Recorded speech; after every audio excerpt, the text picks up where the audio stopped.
បាទសួស្តីបងប្អូនអរគ្នាវិលមកជួបខ្ញុំម្ដងទៀតថ្ងៃនេះខ្ញុំមានវីដេអូថ្មីចង់ចែកជូនទៅកាន់បងប្អូនទាំងអស់គ្នាពីរបៀបនៃការ reset ទូរស័ព្ទដៃ iPhone របស់យើងណាឲ្យស្អាតដូចថ្មីបើសិនជាបងប្អូនជួបប្រទះជាមួយនឹងបញ្ហាទូរស័ព្ទរបស់យើងរៀង slow អ៊ីនធឺណិតដើររៀងយឺតទូរស័ព្ទរបស់យើងនឹងដើរទៅរៀងតាក់អញ្ចឹងបងប្អូនអាចអនុវត្តជាមួយនឹងខ្ញុំទាំងអស់គ្នាចឹងមុននឹងចូលទៅការអនុវត្តក៏ដូចជាការបង្ហាញរបស់ខ្ញុំទៅកាន់បងប្អូនទាំងអស់គ្នាកុំភ្លេចជួយចុច like subscribe នៅ channel ខ្ញុំម្នាក់មួយក៏ដូចជាដាក់រូបកណ្ដឹងដើម្បីទទួលបានវីដេអូថ្មីនៅពេលដែលខ្ញុំផុសក្នុងពេលបន្ទាប់ទៀតអូខេចឹងកុំឲ្យខាតពេលវេលាយូរខ្ញុំនឹងបង្ហាញបងប្អូនទៅកាន់របៀបនៃការ reset ទូរស័ព្ទដៃ iPhone របស់យើង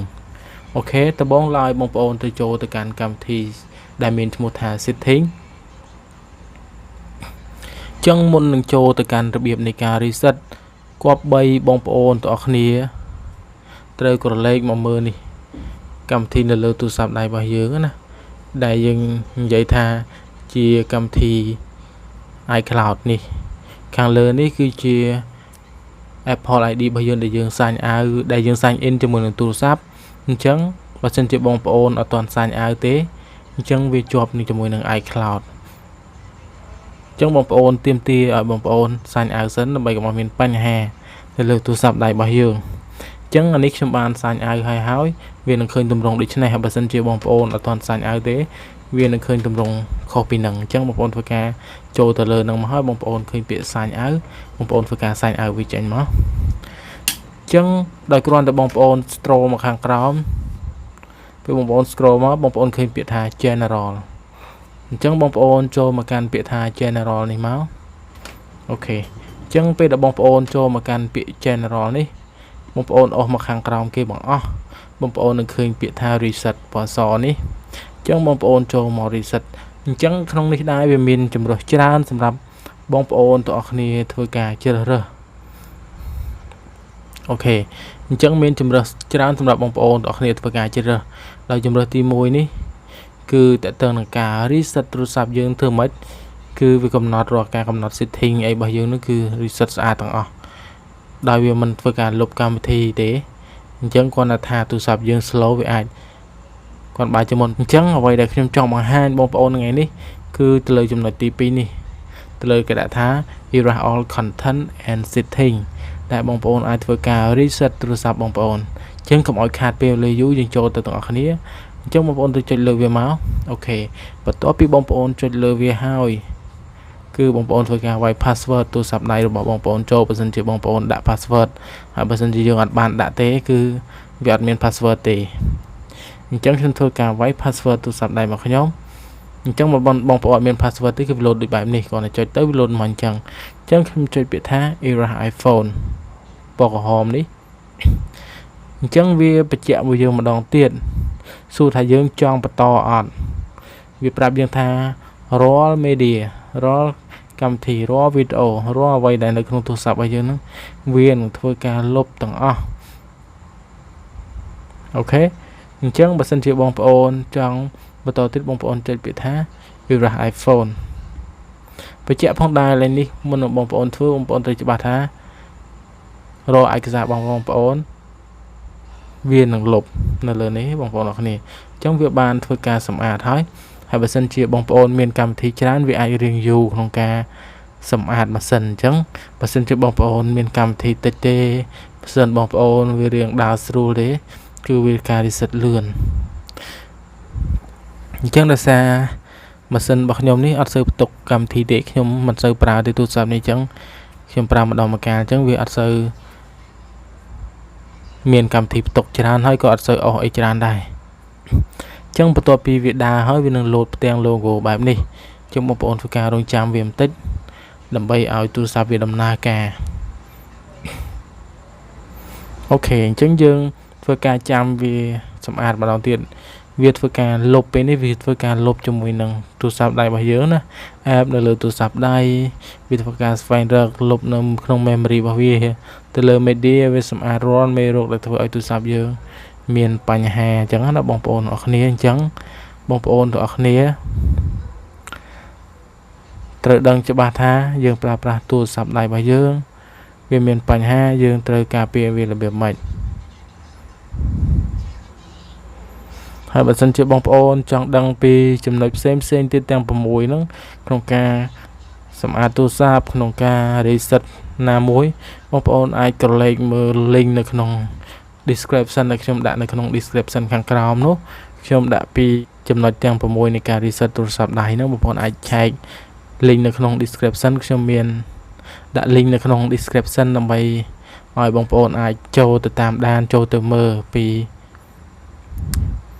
ខ្ញុំបញ្យល់ពីចំណុចមួយនៅលើទូរស័ព្ទដៃរបស់យើងអញ្ចឹងបងប្អូនមានចម្ងល់ផ្សេងអាចឆែកនៅក្នុង playlist របស់ខ្ញុំ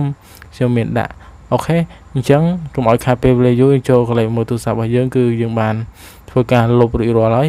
អញ្ចឹងវា load មកដូចនេះអញ្ចឹងនៅតែពេលយើង set up ទូរស័ព្ទថ្មីអញ្ចឹងវាថាពេលនេះគឺវាសម្អាតស្អាតអស់ហើយយើងអាចចូលទៅ set up ទូរស័ព្ទរបស់យើងថ្មីឡើងវិញអញ្ចឹងនេះអញ្ចឹងបងប្អូនចុចលើនេះចុចលើប៊ូតុងកណ្ដាលនេះមកអញ្ចឹងយើងចុចមកចឹងហើយវាទាមទារឲ្យបងប្អូនទាំងគ្នាធ្វើការរើសជាមួយនឹងភាសាអញ្ចឹងវាអត់ available នៅប្រទេសខ្មែរយើងទេអញ្ចឹងអត់មានភាសាខ្មែរទេគឺវាមានតែភាសាអង់គ្លេសជាមួយនឹងភាសាផ្សេងថៃឬក៏វៀតណាមឬក៏ចិនអីចឹងទៅជប៉ុនអីចឹងទៅអញ្ចឹងខ្ញុំយកភាសាអង់គ្លេសមកអូខេ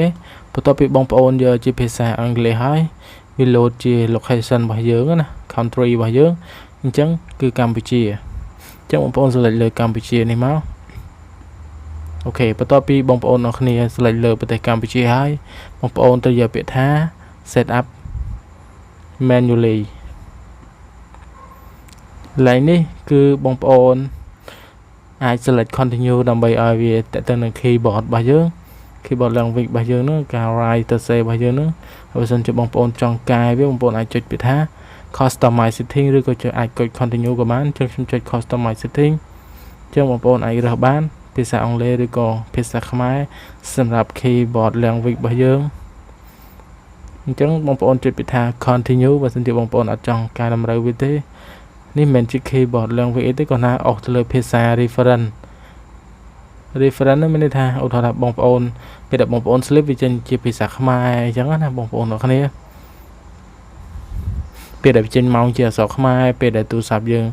ដាក់វាចោលវា slip អញ្ចឹងយើងចុច continue ទៀតអូខេកន្លែងតទៅនឹង keyboard នេះបាន keyboard អញ្ចឹង keyboard យើងអាចរើសភាសាមកខាងលើវាអង់គ្លេសខ្មែរនិងប្រភេទ emoji អញ្ចឹងខ្ញុំអត់កាយទេខ្ញុំយកប៉ុណ្ណឹងខ្ញុំចុចពាក្យថា continue អូខេចូលមកដល់នេះគឺបងប្អូនទាំងអស់គ្នាទៅរើសជាមួយនឹង Wi-Fi ឬក៏ internet sim របស់យើងអញ្ចឹងបងប្អូនត្រូវប្រើជាមួយនឹងខ្ញុំប្រើជាមួយនេះ share hotspot របស់ខ្ញុំកាលណាបងប្អូនមានជាមួយនឹង internet ទៅបងប្អូនអាចតទៅមុខបានអញ្ចឹងខ្ញុំធ្វើការវាយ password ខ្ញុំចុចជួញមកដើម្បីធ្វើការភ្ជាប់ជាមួយនឹង internet វាងាយស្រួលក្នុងការយើងបន្តទៅមុខទៀតវាដើររៀងលឿនជាមួយ internet យើងធម្មតាអូខេអញ្ចឹងឥឡូវនេះបងប្អូនត្រូវចាំវាតិចតួចដើម្បីឲ្យវាដំណើរការទៅមុខទៀតយើងធ្វើការរងចាំវាបន្តិចអូខេអញ្ចឹងវាបានតទៅមុខទៀតហើយអញ្ចឹងបងប្អូនទៅចុចពាក្យថា continue ដើម្បីបន្តទៅមុខទៀតបងប្អូនទាំងគ្នាអញ្ចឹងខ្ញុំចុច continue ហើយឥឡូវនេះបងប្អូនត្រូវដាក់ជាមួយនឹង Touch ID ការ scan គឺយកដៃណាបើមិនជាយើងអត់ទាន់ចង់ដាក់ទេចង់ដាក់ពេលក្រោយអញ្ចឹងយើងអាចចុចពាក្យថា set up Touch ID later អញ្ចឹងចុចខាងក្រោមឥឡូវនេះបងប្អូនជួយយក don't use បើមិនជាបងប្អូនយក use Touch ID មានថាបងប្អូនប្រើប្រាស់ជាមួយ Touch ID ចុចខ្ញុំយក don't use ខាងឆ្វេងនេះអូខេអញ្ចឹងចូលលេខនេះបងប្អូនទាមទារបងប្អូនដាក់ជាមួយនឹង passcode អញ្ចឹងខ្ញុំចុចឡើង passcode option ខ្ញុំត្រូវការរើសជាមួយនឹងលេខកូដឬក៏បងប្អូនអត់ចង់ដាក់ទេបងប្អូនអាចចុចពាក្យថា don't use passcode ខ្ញុំចុច don't use passcode ទៅកុំឲ្យមានចំណាយពេលវេលាយូរអញ្ចឹងខ្ញុំចុចយកខាងលើ don't use passcode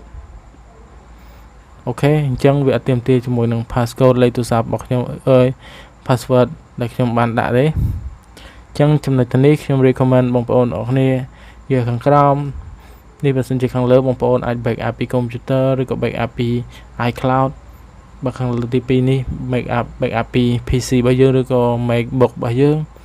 ក្រោមអាច transfer ពី iPhone ទៅ iPhone ឬក៏នេះបងប្អូនអាច move data ពីទូរស័ព្ទដៃប្រភេទ Android មកទូរស័ព្ទដៃ iPhone វាទាមទារកម្មវិធីជំនួយខ្លះដែរអញ្ចឹងខ្ញុំយកមានតែកម្មខាងក្រោមទេ Don't transfer app and data វាអត់ចាំយូរ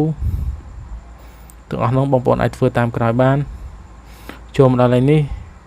វាសួរបងប្អូនអ្នកគ្នាយើងចង់ដាក់ Apple ID ឬអត់អញ្ចឹងណាបើសិនជាយើងអត់ដាក់ទេបងប្អូនអាចចុចកន្លែងនេះ forgot password or don't have an Apple ID ចឹងបងប្អូនចុចទៅអូខេអញ្ចឹងបងប្អូនទៅយកពាក្យថា set up later in setting មានថាបងប្អូនចាំ set up វាលើពេលក្រោយនៅក្នុង setting ចឹងបងប្អូនចុចពាក្យថា don't use រឿងលឿនតិចបងប្អូនព្រោះអត់ចង់ឲ្យបងប្អូនចំណាយពេលវេលាយូរចឹងបងប្អូនទៅចាំតិចដោយសារវានៅវិលខាងលើនេះចែកខាងលើនេះបងប្អូនអាចឃើញអូខេចឹងឥឡូវនេះបងប្អូនចុចពាក្យថា agree ដើម្បីបន្តទៅមុខ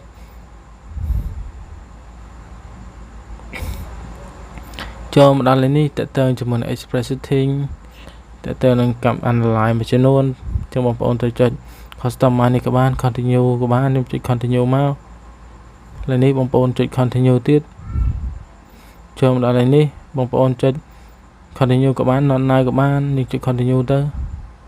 ឡូវនេះខ្ញុំចុចពាក្យថា set up later in setting ឥឡូវនេះបងប្អូនចុចពាក្យថា don't share នេះមកខាងក្រោមឥឡូវនេះតើតើជាមួយនឹង appearance នេះទៅលើ dark mode ឬក៏បងប្អូនចង់ដាក់ជាពណ៌អសខ្មៅធម្មតា color ធម្មតាឬបងប្អូនដាក់ dark mode ក៏បានឥឡូវខ្ញុំដាក់ dark mode ទៅបងប្អូនចុចពាក្យថា continue ចូលដល់លេខនេះបងប្អូនទៅ select យក standard display zoom នេះកម្មវិធីរៀងធំនេះកម្មវិធីរៀងតូចណាជា standard ចឹង continue មកចឹងវាដាក់ welcome to iPhone អញ្ចឹងបងប្អូនចុចពាក្យថា get start នៅខាងក្រោមចឹងយើងនៅទទួលបានកម្មវិធីលើទូរស័ព្ទដៃរបស់យើងថ្មីនេះកម្មវិធីមួយចំនួនវាធ្វើការ refresh ក៏ដូចជាទាញមកវិញយើងមិនបាច់មាន Apple ID ទេកម្មវិធីវាមិនសិនវាទាញទេគាត់តែយើងមានអ៊ីនធឺណិតទៅវាបាន download ឡើងថ្មីឡើងវិញហើយអញ្ចឹងសង្ឃឹមថាវីដេអូមួយនេះជួយបងប្អូនក្នុងការសម្អាតទូរស័ព្ទដៃឲ្យវាដើរលឿនជាងមុនក៏ដូចជាអ៊ីនធឺណិតអីផ្សេងហើយក៏ជាចំណេះដឹងមួយសម្រាប់បងប្អូនអរគ្នាអរគុណបងប្អូនអរគ្នាជម្រាបលាជួបគ្នានៅវីដេអូក្រោយ